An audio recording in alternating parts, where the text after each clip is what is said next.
So today I'm going to be talking about a winner and a loser. The winner that I am talking about today is Jim Harbaugh. Jim Harbaugh is the coach of the Michigan Wolverines. He recently won the college football national championship, and in the past he has been known for taking a very pro-life stance, and he followed up on that last Friday by showing up at the pro-life march in Washington D.C. He spoke a little bit there, and I just thought it was really cool of him to do that. And I think there could have easily been a scenario where he decided to step out of the spotlight with all the things he has going on in his life right now.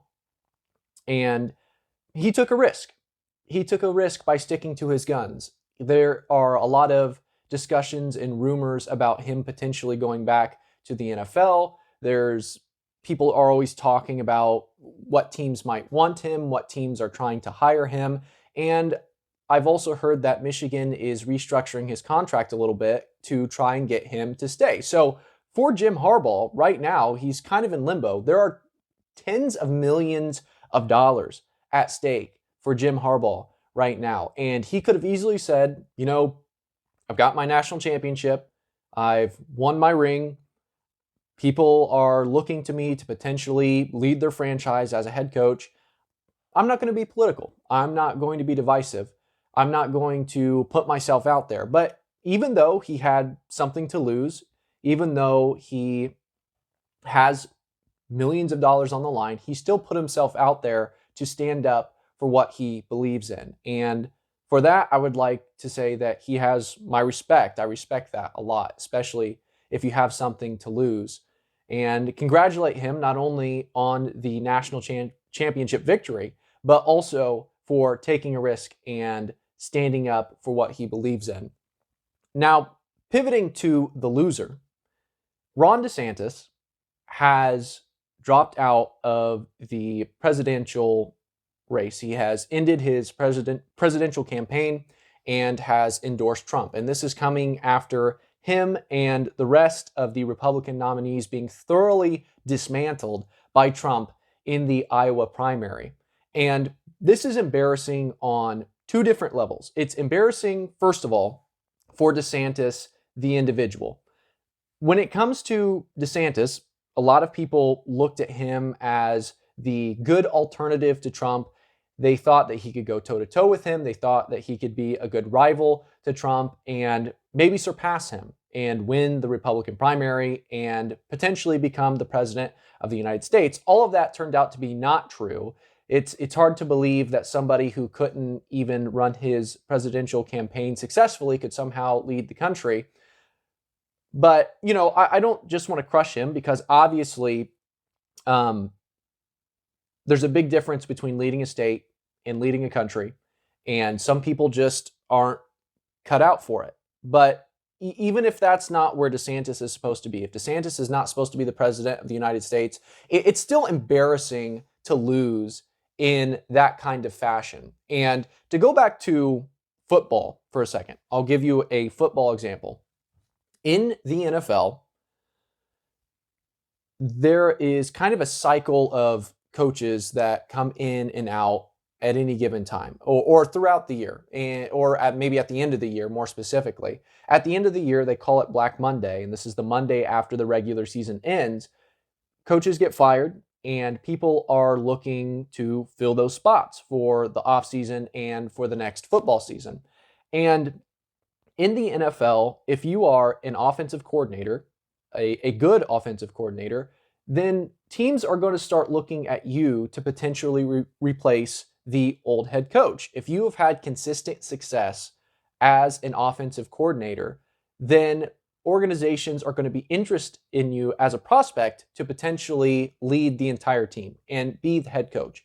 And some of these offensive coordinators, they go on to be the head coach of different organizations, and they do really well for themselves. They win Super Bowls, they win playoff games, they have a lot of success. Some of them maybe don't have as much success in the postseason, but they can have some consistent success, winning games, leading a team, turning a team around. But there are also quite a few offensive coordinators who just fail in a spectacular manner when it comes to becoming a head coach. Maybe they don't have enough insight.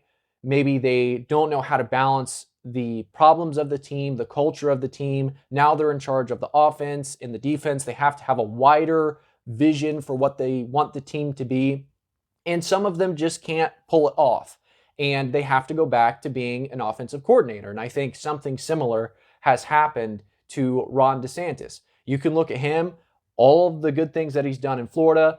He's obviously a competent leader, a competent governor when it comes to him leading a specific state. But as soon as you put him outside of that element of success, you put him on the campaign trail, you put him on the debate stage, you put him under the microscope of the entire country now, more so because now he's running to be the leader of the entire country. He came up short.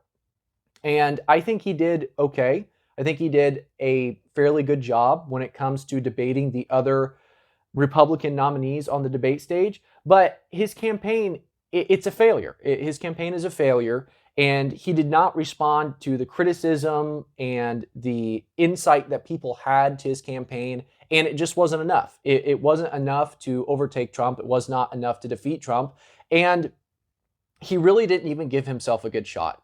Like I said, the Iowa primary played out and he just got crushed. Him and the rest of the Republican field just got absolutely crushed. And again, being the president is not for everybody. Being a head coach is not for everybody. And sometimes you just kind of have to stick with what you know, but that doesn't make it any less embarrassing to fail in an epic fashion. So it's embarrassing for Ron DeSantis, the individual. It's also embarrassing for the Republican Party as a whole because Trump ran as a Republican. He's currently running as a Republican. And I don't even really view him, I think I've said this before, I don't even view him as a Republican candidate anymore. He might run under the name Republican, but he's obviously separated himself from the Republican Party. And there are plenty of people within the Republican Party that don't want to back Trump and they do not like him. And we all know that at the first sign of dissent, if anybody disagrees with Trump, even if they are part of the Republican Party, it's like he's just going after them, right? They're his enemy, right? He's kind of petty in that way. But this is particularly embarrassing for the Republican Party because Trump did not do things the traditional way. He didn't show up to any of the debates. He essentially made his own campaign. He did things his own way, and he has destroyed the rest of the Republican Party. He has thoroughly performed them in terms of gaining traction and gaining support and gaining recognition for what he is currently doing and what he says he's going to do if he's elected president again. And the fact that he could completely sidestep all of the things that are going on in the Republican Party and still outclass them in an epic way it's unbelievable. It's an indictment on the Republican Party. It's an indictment on the Republican Party. You have these debates set up to try and lift some of these other nominees up to a similar level of popularity. But there you have Trump. He's just showing up at the UFC and he's showing up with Dana White and he's just doing his own thing. And he is destroying the rest of the Republican Party. It is what has happened. It is embarrassing for Ron DeSantis. It is embarrassing for the Republican Party. And they need to get their act together.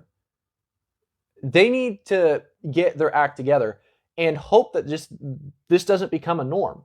I think Trump is kind of an outlier in terms of what he's been able to do and how he's conducted himself and still have the same amount of success, a similar amount of success, and he continues to be successful. But I can tell you now that it's probably not good if this becomes a norm for the Republican Party, that somebody kind of on the outside looking in is just outclassing them, outperforming them, outdoing them at every turn. They're going to be in trouble for a long time to come.